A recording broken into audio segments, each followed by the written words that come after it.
Hello friends, स्वागत है आपका मेरे Hindi YouTube channel industrial training में। मैंने एक वीडियो अपलोड की थी जिसका नाम फर्स्ट एड सेफ्टी था। उसमें एक टॉपिक था सीपीआर। सीपीआर किस प्रकार दिया जाता है आज हम इस वीडियो में सीखेंगे।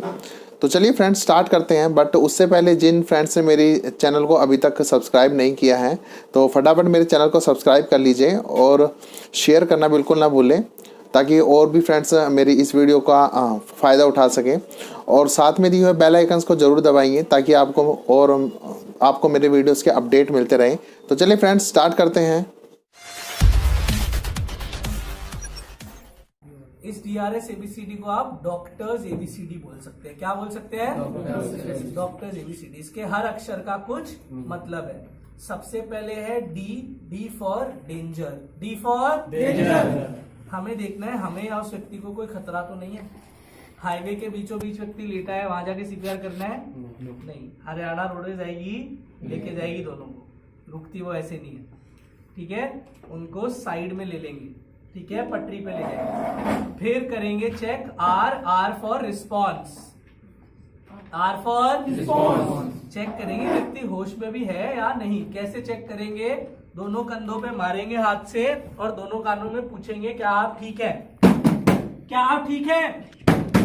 क्या आप ठीक है? दोनों कानों में क्यों चिल्लाना जरूरी है? हो सकता है एक कान से सुनने की क्षमता ना हो। अगर दोनों से ही ना हो तब भी हम इतनी जोर से मार तो रहे हैं कंधे पे। ठीक है, अगर यहां जवाब आ जाता है तो यहां रुक जाइए। अगर जवाब नहीं आता है तो अगले स्टेप पर जाएंगे जो कि है S for shout. S for shout. Shout माने मदद के लिए चिल्लाना है। कोई मदद करो ऐसे नहीं। क्यों? आप सभी सोच रहे हैं कोई मदद कर रहा है। मदद कैसे मांगते हैं? किसी व्यक्ति की तरफ पॉइंट कर कर जल्द से जल्द। आप डॉक्टर को बुलाइए, एम्बुलेंस को बुलाइए अभी।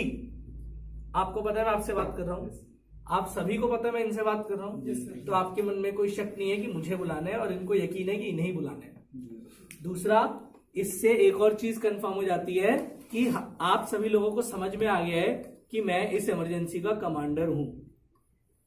जो मैं बोलूंगा वही होगा और आपने मेरी बस मदद करनी है।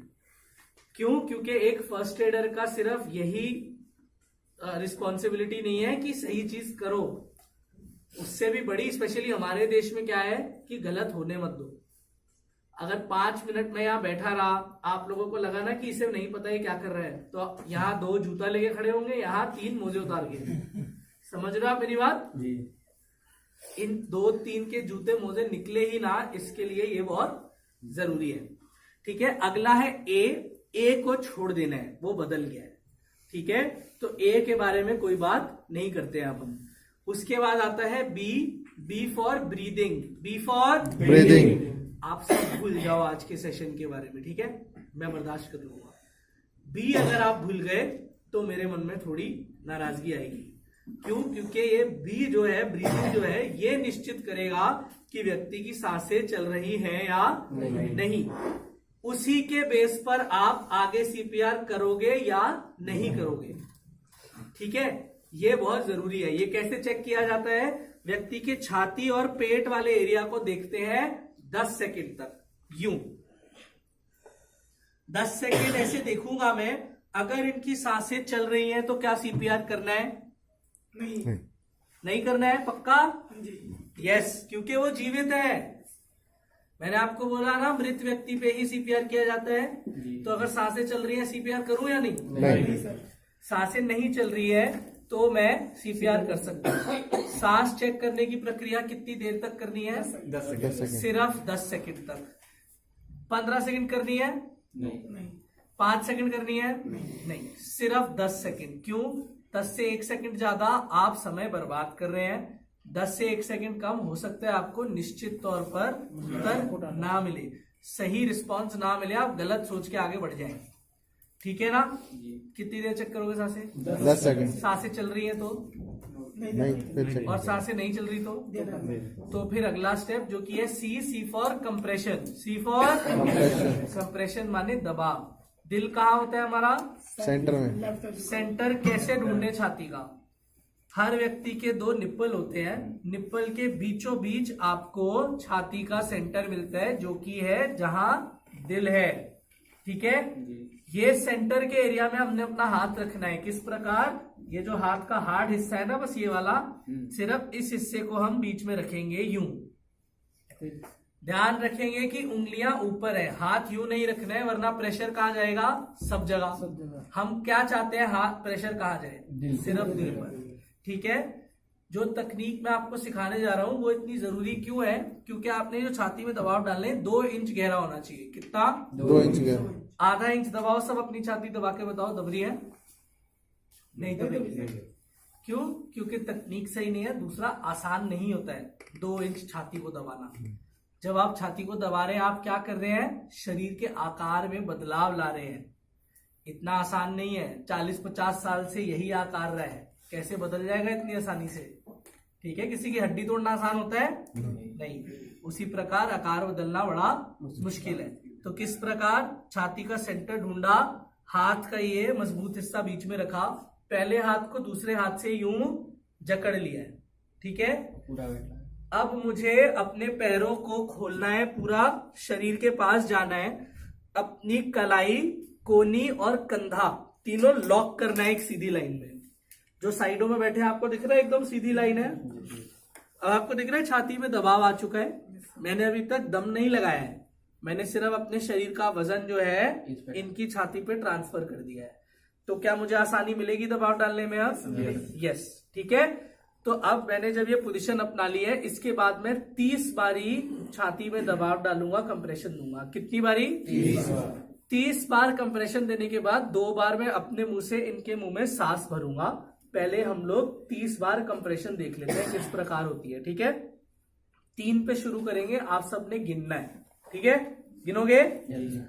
1 2 3 स्टार्ट। 1 2 3 गिनो।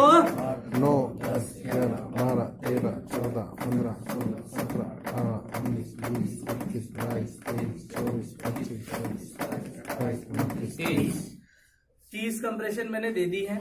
हर कंप्रेशन पे आवाज आई क्लिक क्लिक क्लिक। वो मेरे लिए है समझने के लिए कि जो कंप्रेशन दे रहा है वो सही गहराई पा रहे हैं या नहीं। कंप्रेशन देने के बाद आप नाक को यूं दबाएंगे। क्यों? जब आप मुंह से सांस भरेंगे नाक से बाहर आ जाएगी। उसके बाद व्यक्ति का सर जो है ध्यान से पीछे की ओर करेंगे। ऐसा क्यों करते हैं? सांस ताकि जो सांस की नली है वो खुल जाए। क्या होता है, कभी कभी जब आप गिरते हैं, हो सकता है सांस की नली पर जीभ मुड़ जाए और उस पर ढक्कन बन के लग जाए, तो सांस की नली बंद हो जाएगी। वो सांस की नली बंद ना हो इसके लिए हम लोग इसको यूं कर देते हैं मुंह को, ताकि व्यक्ति का जो जबान है वो वापस पोजीशन में आ जाए और वो सांस की नली का ढक्कन खुल जाए। उसके बाद हम अपने मुंह से इनके होठों के आसपास सील बनाते हुए हवा अंदर डालेंगे। हवा आपको दिखाने के लिए इसमें एक लंग बैग है, वो आप देखेंगे कि ये फूल जाता है। ठीक है। तो मैं भरूंगा, आप जरा इसको देखना।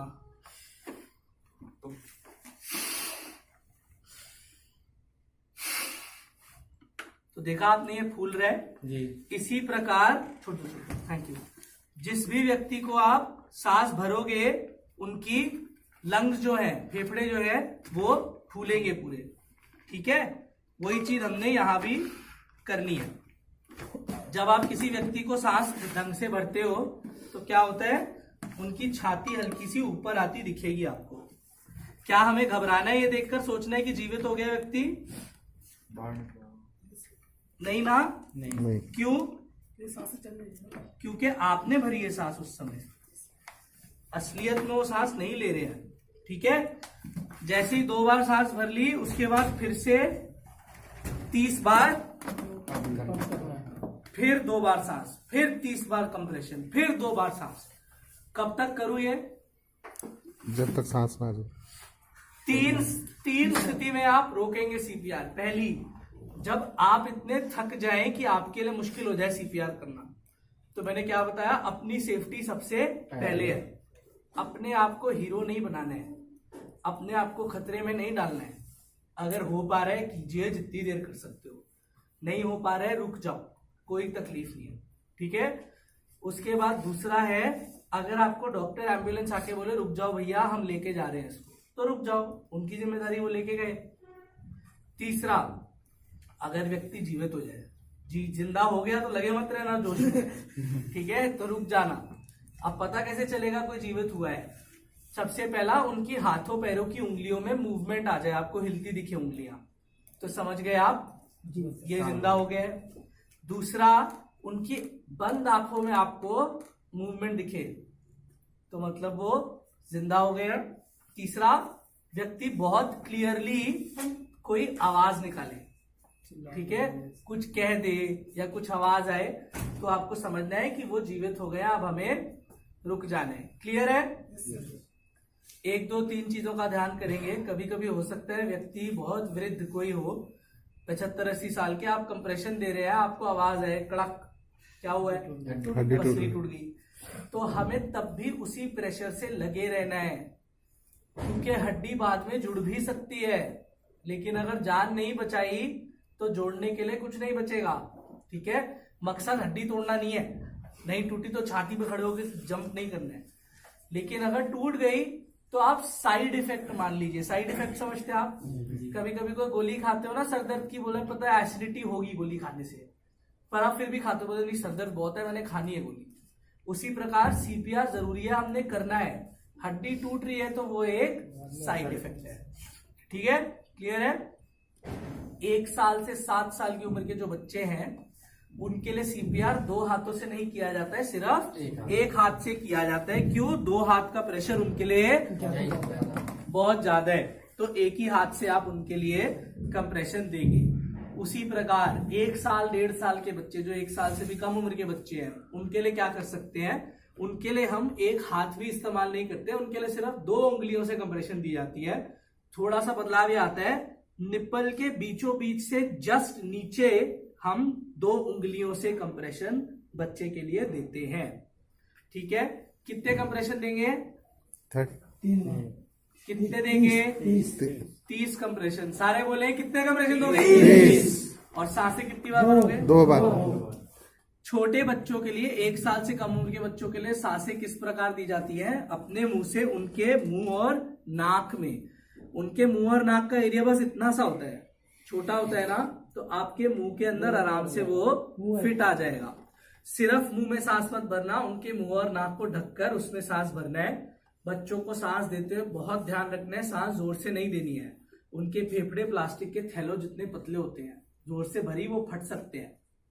तो आप जब सांस भर रहे हैं, आप छाती की ओर देख रहे हैं। छोटे बच्चे के लिए खासकर जब छाती की ओर देखा हल्की सी भी छाती उठी है, रुक जाइए, सांस बंद कर दीजिए उसी समय। क्लियर है?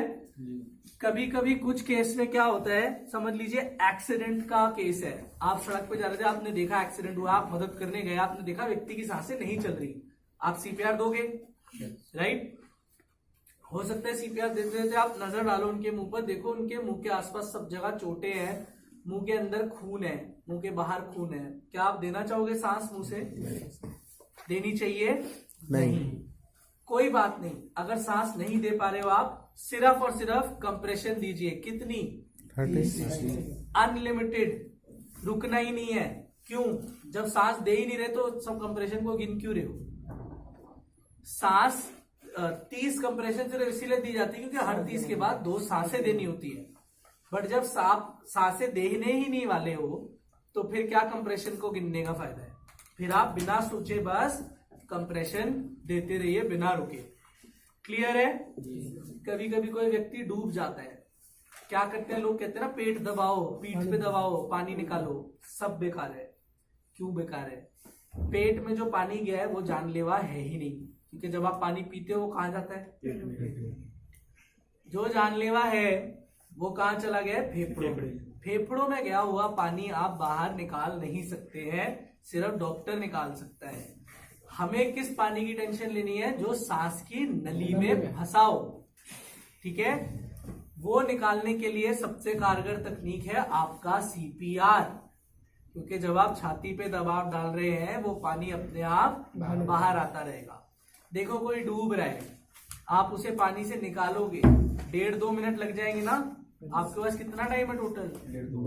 टोटल कितना टाइम है? 3 मिनट। 3 मिनट के अंदर आपने सीपीआर की शुरुआत करनी है। 2 मिनट तो डूबते आदमी को निकालने में लग गए, कितना टाइम बचा? 1 मिनट। उसमें आप पेट से पानी निकाल रहे हो, तो क्या हो रहा है, आपका चांस और गिर रहा है ना बचाव का। इसलिए सीपीआर उसी समय आप फटाफट शुरू कर दीजिए। क्लियर है? कोई सवाल है अभी? नहीं। पक्का?